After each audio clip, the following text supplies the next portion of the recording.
checking or savings account online in minutes at cbtcares.org or visit your local branch. We are Carter Bank, the preferred community bank of Liberty Athletics, member FDIC.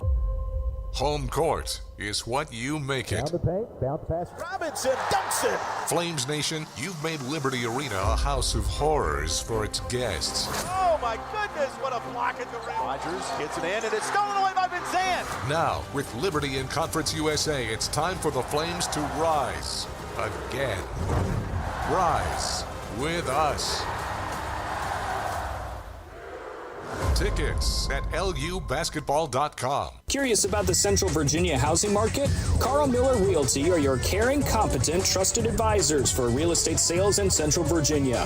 With over 100 years of combined experience, they are committed to helping clients make informed housing decisions. For a winning game plan and to discover the value of your home, visit carlmillerrealty.com to make your next move a slam dunk.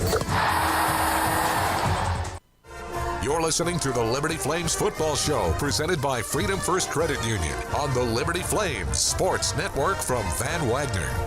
Clearly, this summer is like so many in the past, really hot. Freedom Heating and Air wants to make sure your home is the cool and relaxing retreat it can be. Freedom Heating and Air offers same-day service appointments in and around Lynchburg, Rustburg, Amherst, and Smith Mountain Lake. And they'll work on your cooling issues even if you've never used them before. Is your air conditioning system aging? Is your cooling system just not getting the job done? See what the dedicated, experienced team at Freedom Heating and Air can do for you. Call them at 434-331-3690. Century Exteriors offers exterior home renovations, including but not limited to gutters, roofing, siding, home additions, and much more. Century Exteriors makes the process seamless. Call 434-239-6722 for a free on-site estimate or visit centuryexteriors.com and Century Exteriors on Facebook and Instagram. Century Exteriors is a proud supporter of Liberty Flames Athletics.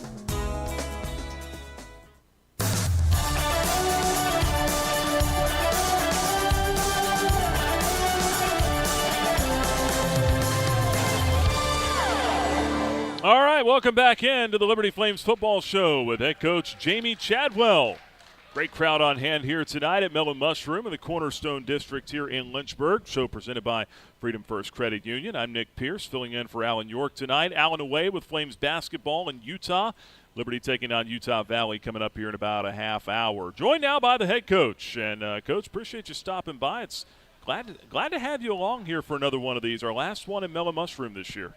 Yeah, it's been a great time. Very, very appreciative of Mellow Mushroom for hosting our events. And I mean, the thing with Mellow, they're undefeated right now. So they've done a fantastic job. Yeah, they're on quite the roll, as is your team. 13-0 Conference USA champs, and we're going to talk about that. We're going to talk about the Fiesta Bowl coming up here in just a few moments. But first, let's look at this signing class here. Now, 18 signees joining your team. 14 of them will be mid-year enrollees. We'll get into the breakdown of the where from and the positions and all that. But you said something today that I thought was key during your press conferences. All these guys joined this program, and we talked about this with Devin too, before 13-0. They made the decision to commit before that. How important is that as you build this thing up to where you want it to be?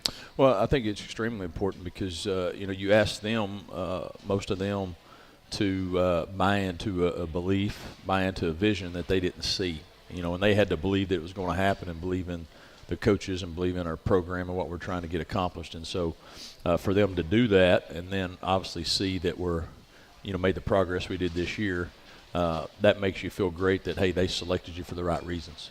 And some people, well, Coach, we don't know yet. We'll want to wait and see. They all made the decision. Let's jump on board because out of the 18, I think 14 were committed before October 15 maybe. And so before anything happened, really happened. And so I think that's big as far as what it tells me. It tells our staff is, hey, they believe in what we're doing and how we're doing it and why we're doing it and believe that, hey, if they buy into it, then they'll get results as well. And everyone here listening tonight heard the story earlier from Devin, and those of you that may just be joining us here online or were listening earlier, Devin told the story about Jaden when he committed and how he went about doing that. The caper of the lost wallet, I guess. Yeah. Were you in on that, or did you? No, I definitely wasn't in on it. He walked out, and I thought, well, you're hoping you the way you do these visits, they come in, they meet with the head coach is sort of the final thing they do. And, he left out of there and then said he left his wallet. And I'm like, I didn't even see his wallet. So we're looking for his wallet and all that stuff. But best lost wallet story we've ever had right there. Yeah, no doubt. And, when you look at the breakdown here, I think it's 7 from the state of Georgia, 3 from Tennessee, 2 from South Carolina. I guess you kind of see a little bit of a trend there. But do you have areas that you like to kind of generally stay in when you're looking for talent? Well, I think, one, where you have contacts is big, and meaning if you've been at places before, recruited areas before, where you've got relationships with coaches that you trust, that's always huge. I think in today's recruiting, though, you go where because of the social media, because of the different aspects, you can recruit nationally if you want to recruit nationally, no doubt. For us, it's more we identify guys that fit our culture, fit the values of our program, and then once we identify that, no matter where they're at, then we'll go at them. We got a guy from Massachusetts, right, coming from our team, coming that we signed, and so we'll go different places. Obviously, from where we're located, Virginia is a great state for football, and then obviously the states to our south are great states for football, right? And that's nationally. Everybody recruits Georgia, everybody recruits Florida, and some of those other things. So that's going to probably be our sweet spot. But we want to obviously recruit the Northeast. We want to, and we'll go out to Texas just because we're playing out there every year, with the conference.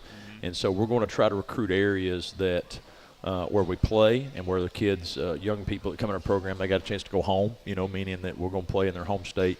But with all of our contacts and from our staff and where we've worked before, where we're from, we really try to mine those relationships, and I think that's why you see, the places where these players are from, while we got them. Now, the Georgia 7, if you look at the high school breakdown, a lot of the junior college people are from Georgia as well, so that adds into it. And so that skews Georgia a little bit, but that shows you the type of players they have down there as well.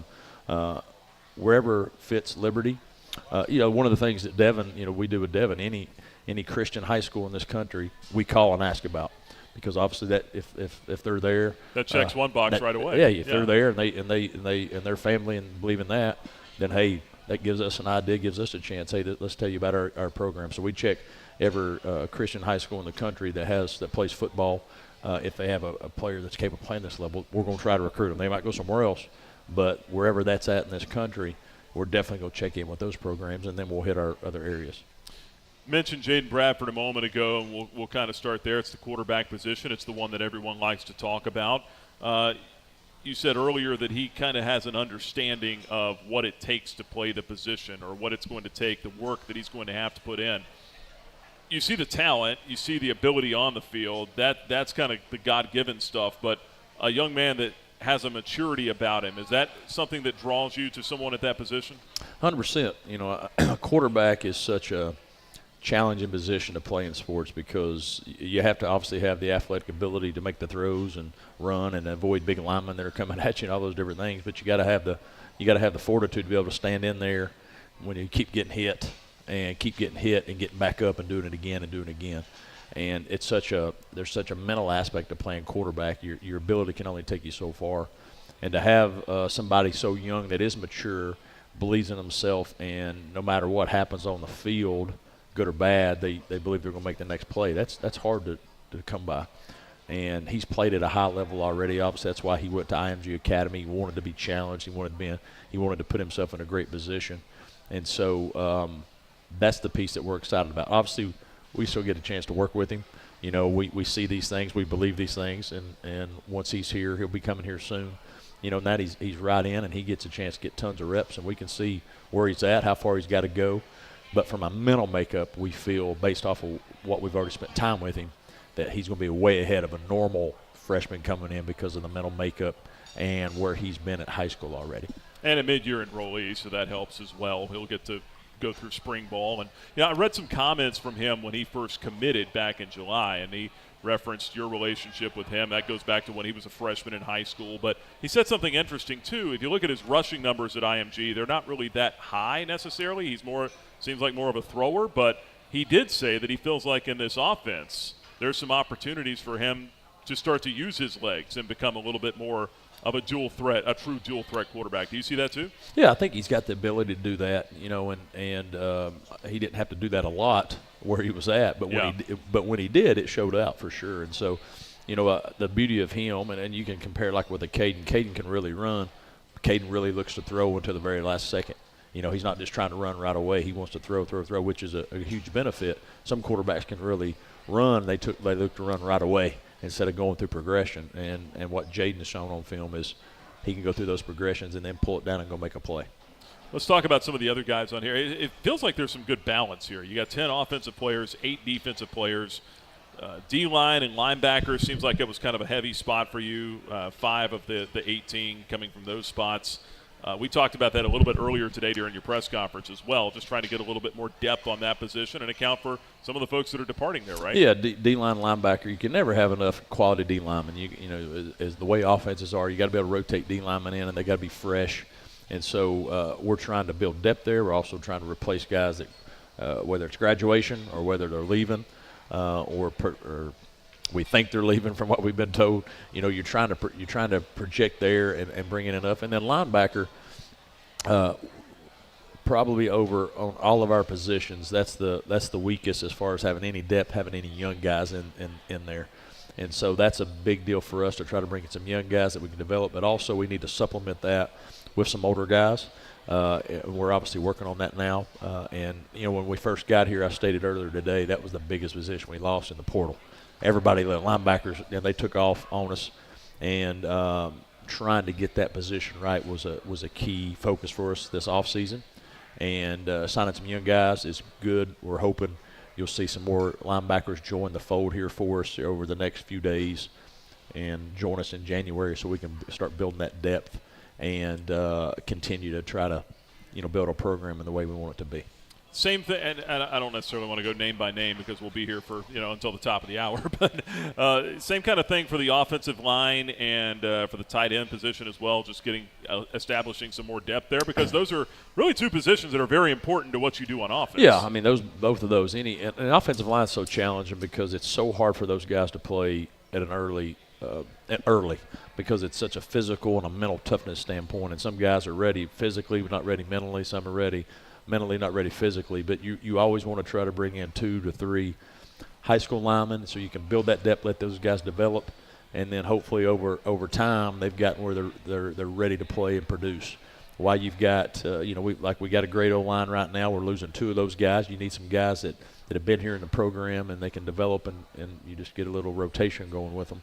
And so that was the plan there. You're just always trying to build because you don't want to live trying to build offensive line through a portal. It's hard to do. It's hard to do. You got to do it some, obviously, when you lose some people, but you want to try to build it and build your depth from high school.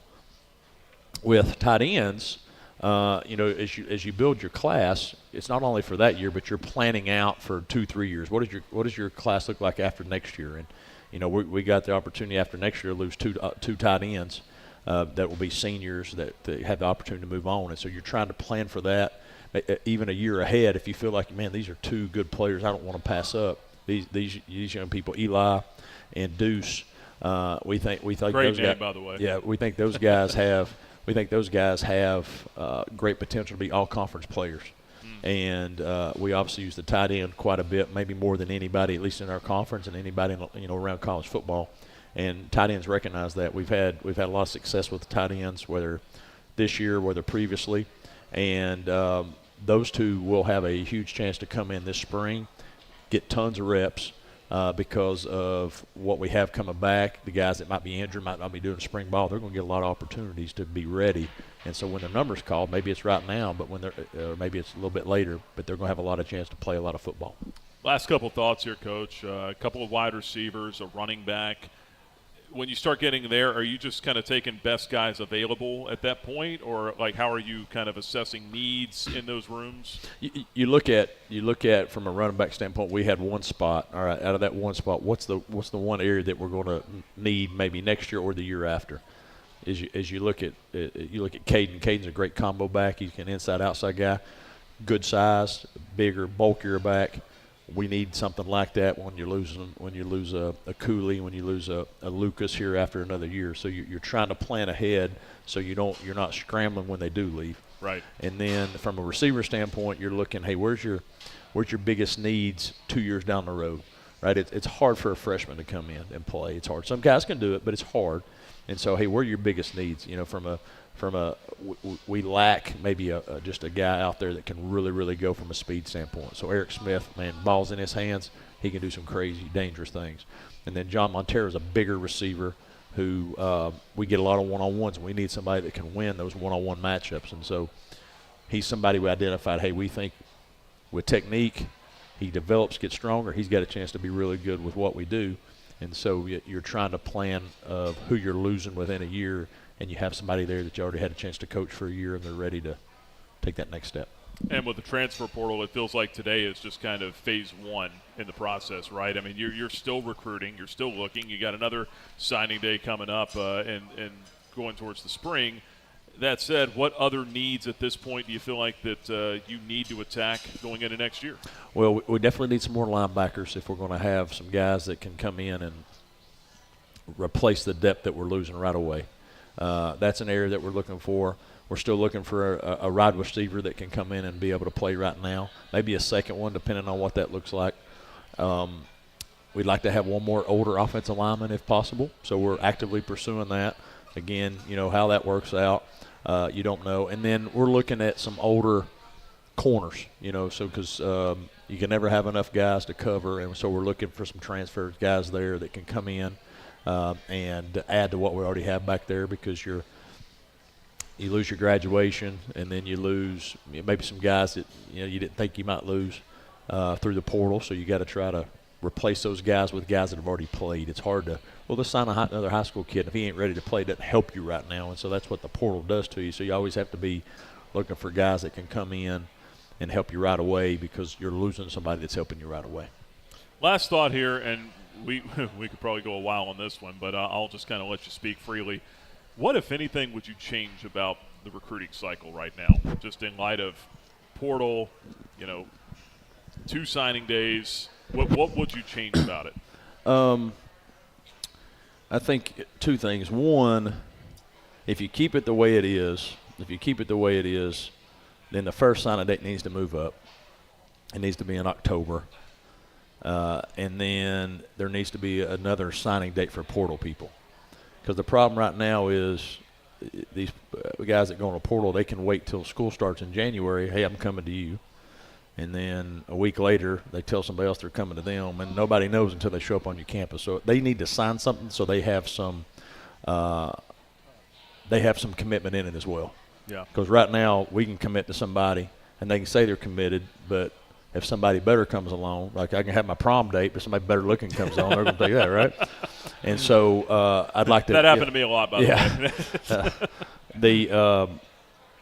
I wish there was something that they could say, hey, you know what, I want to be at Liberty, let's lock that in.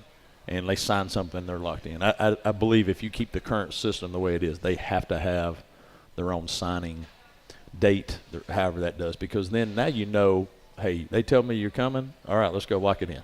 Mm-hmm. And you're good, you're locked in. And if they don't, then all right, we know they don't want to come, serious. And then you move on, you move on. But right now we've got 3 or 4 guys committed to us, so we're holding those spots. But they could take somebody else here in a week or 2 weeks, and now you're scrambling back to try to fill those spots that we really need to fill, right? Right. And so to me, there's got to be something from that standpoint. We'll see what happens. And, I mean, eventually, too, what I think they got with the way NIL and the transfer works, they've got to come to some type of compromise is if you take NIL, you can't transfer. And keep looking for money. Point, yeah. Something of that nature, because that's hard to build a team and program. You can't transfer within 2 years or something of that nature to where they just can't go anytime they want. I think would at some point try to fill that out, and I don't know if that'll ever happen, but just to try to help you protect your teams. Well, one thing's for sure. When you think you've got all the answers, they change the questions. They do. Head coach Jamie Chadwell joining us here on the show tonight, and we'll take a quick break. When we come back, we're going to talk about the Fiesta Bowl. Who wants to talk about the Fiesta Bowl? Verbo Fiesta Bowl coming up on New Year's Day. We'll get into a breakdown of the Oregon Ducks, and we'll talk about Coach's team when we come back here at Mellow Mushroom on the Liberty Flames Football Show, presented by Freedom First Credit Union. What's important isn't that Freedom First has been in business since 1956. What's important is how we've been doing business since 1956. Since day one, we have been accountable to our members, not stockholders. We make loans that cost less, offer savings plans that pay more, and give back to our community, and that hasn't changed. What has changed is our ability to serve you with more locations and more technology to simplify your financial life. Freedom First. It's a place where anyone in our region can bank for good. Home court is what you make it. Bounce pass. Robinson dunks it. Flames Nation, you've made Liberty Arena a house of horrors for its guests. Oh my goodness, what a block at the rim. Rogers gets it in, and it's stolen away by Van Zandt. Now, with Liberty in Conference USA, it's time for the Flames to rise again. Rise with us. Tickets at lubasketball.com. Everybody says they want to do it, but how many people ever really change the world? GenSend shows students just like you how to live life on mission. GenSend offers real-life ministry opportunities in cities all across North America. Work alongside believers who are really changing the world. Spend your school break on mission and learn how to be a champion for Christ. Go to gensend.org to learn more. You're listening to the Liberty Flames Football Show, presented by Freedom First Credit Union on the Liberty Flames Sports Network from Van Wagner. Turn up the heat. Foster Fuels is a proud partner of Liberty Athletics. Fostering warm moments for 100 years, Foster has been providing exceptional propane and gas services throughout Central Virginia and surrounding areas. From propane to fireplaces and tank installs to tankless water heaters, Foster does it all. Visit fosterfuels.com or download the app to order fuel, pay your bill, and more. Get the customer service you deserve and turn up the heat with Foster Fuels and the Liberty Flames. Earthright Mid-Atlantic, your trusted solar and energy efficiency experts. With a focus on honesty, education, and excellence, they light the way to savings, home comfort, and a greener future. Educating homeowners about the power of solar and energy efficiency is their winning game plan. Give Earthright Mid-Atlantic a call today at 434-200-9716 or visit erepower.com.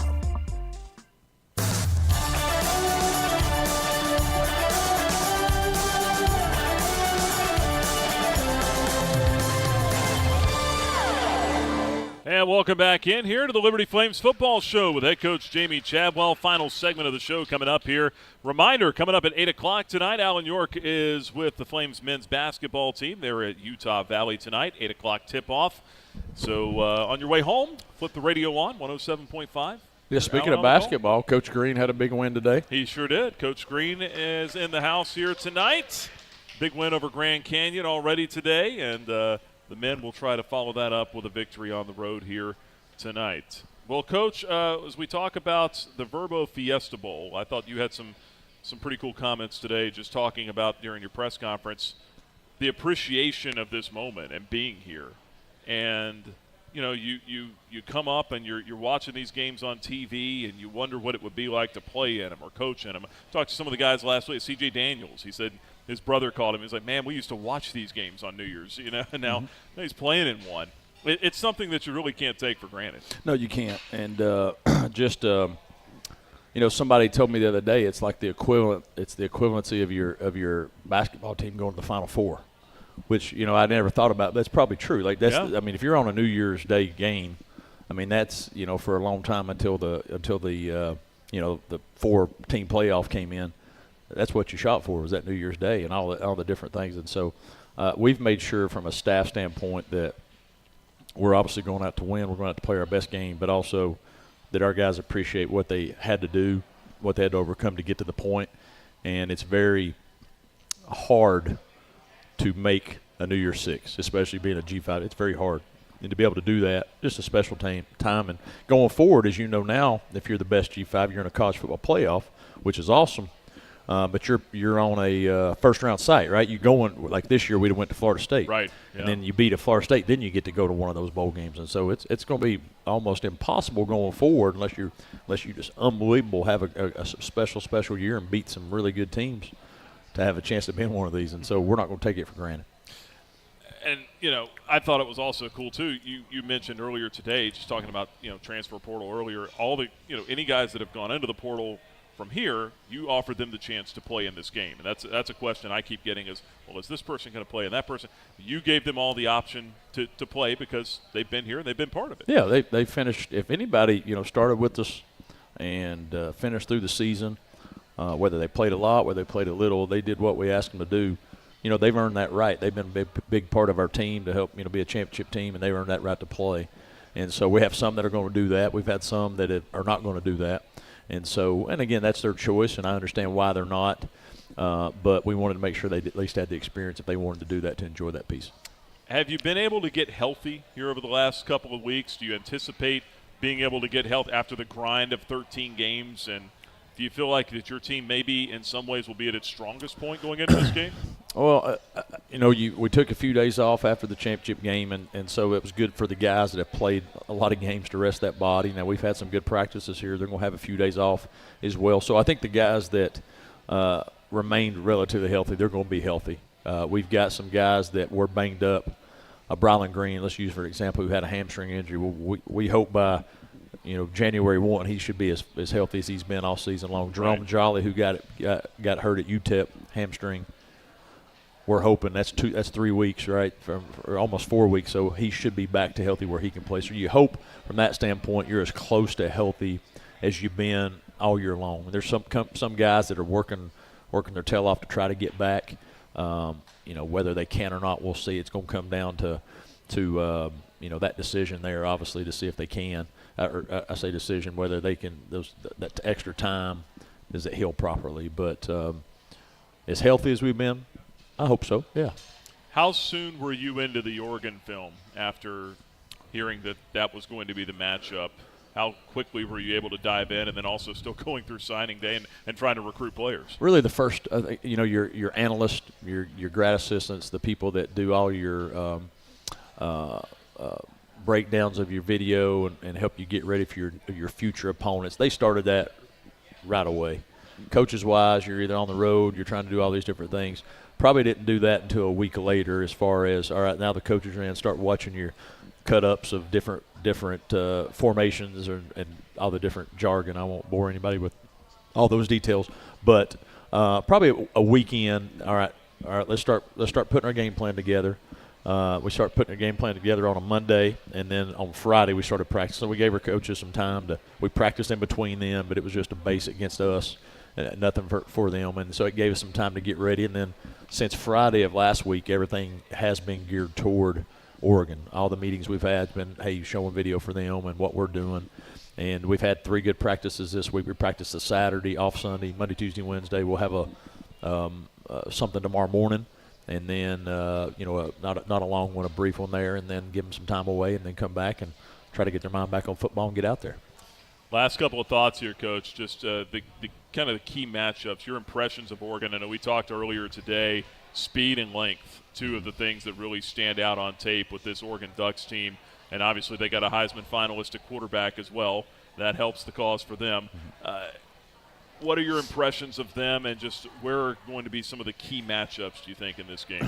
Well, you mentioned the quarterback, and he's tremendous, and finished, I believe it's 3rd in the Heisman. And so he can throw the ball. He makes plays with his feet. That's going to be, can we contain him from a pocket standpoint, meaning, hey, we keep him in the pocket, he doesn't get out and make a play that could be 10 yards and turn it into 30, 40, 50. And then we've got to make them earn some things from our defensive standpoint. They're really good. They're going to score. I mean, they lead. I think they're 2nd in the country in scoring. Yep. And so they're averaging 40-plus points. So they're tremendous. And they're, as I said earlier, they're 6 points away from playing a national championship, being undefeated. They missed a field goal to tie it, I think, in the first game, and then they got beat, I think 3 points again. 3 points again, yeah. And so, I mean, they're a national championship type team this year, and so we know we're going to have to play well, but we can't let them have cheap stuff. Like, keep them in front of us. Don't beat ourselves, and just make them earn it. And then from the other side, they're really big in the box and long and can run, and we've got to make sure that we try to make them think about what we're doing all the time. And what I mean by that is show them as much different things that we can and make them prepare for it and hope it slows them down a little bit, because if you're thinking and slowing down, then, hey, it gives you a chance. That's going to be our big key. But, we've all year long, no matter who we played, we've found a way to put ourselves in position to win. I expect our team to do the same time this time. We're going to have to play well. We know that because they're really good. But also when we play, we're really good too. So let's go see our best versus their best. Yeah, 2 explosive offenses in this game, no doubt. It's going to be a lot of fun coming up New Year's Day in Glendale. Coach, appreciate the time. Yeah, I don't know why Alan does this every week now. Maybe. After tonight, I don't know if Alan's going to be welcome back. This might have been our best show. We'll see what happens in the bowl game, and then we'll make that decision. Yeah, there you go. There you go. Coach, appreciate it. Appreciate Thanks you, for Nick. stopping by. All right, buddy. Thank you. That's the head coach, Jamie Chadwell. Give it up for him as the Flames prepare for the Verbo Fiesta Bowl coming up on New Year's Day in Glendale, Liberty, and Oregon. And we'll have it for you on the Liberty Flames Sports Network from Van Wagner. Out of time here tonight. Big thanks to everyone for coming out. Big thanks to Mill & Mushroom here in the Cornerstone District in Lynchburg for hosting us all year long. This is our final show here. Again, our next show will be coming your way on December the 30th out in Arizona from Flames Football Media Day at the Verbo Fiesta Bowl. So join us then. That'll be at 12 noon Eastern on Saturday, December 30th. We'll have it for you here, libertyflames.com, Liberty Flames mobile app, and on our statewide network, The Journey at 88.3 FM, Lynchburg, Roanoke, Danville, your flagship station. For Jamie Hall, who's been running the 1s and 2s tonight, the video back there, and for, again, everyone here at the network, my name is Nick Pierce. Thanks so much for listening. Go Flames. Go ahead and catch up with Alan York on Flames basketball tonight, and until next time, so long, everybody.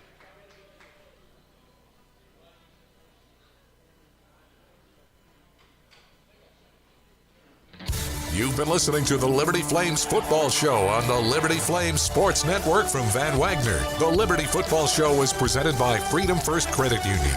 Start banking with Freedom First today. The Liberty Football Show was also brought to you by Carter Bank and Trust, the preferred community bank of Liberty Flames Athletics. Earthright Mid-Atlantic, your trusted solar and energy efficiency experts. By Foster Fuels, providing reliable service for 100 years. Freedom Heating and Air, serving those who serve us. Carl Miller Realty, caring, competent, trusted advisors. The North American Mission Board, learn to live your life on mission through a GenSend experience. And by Century Exteriors, experience and quality you can trust. Schedule a free estimate at centuryexteriors.com. The Liberty Flames Football Show, presented by Freedom First Credit Union, has been an exclusive presentation of the Liberty Flames Sports Network from Van Wagner.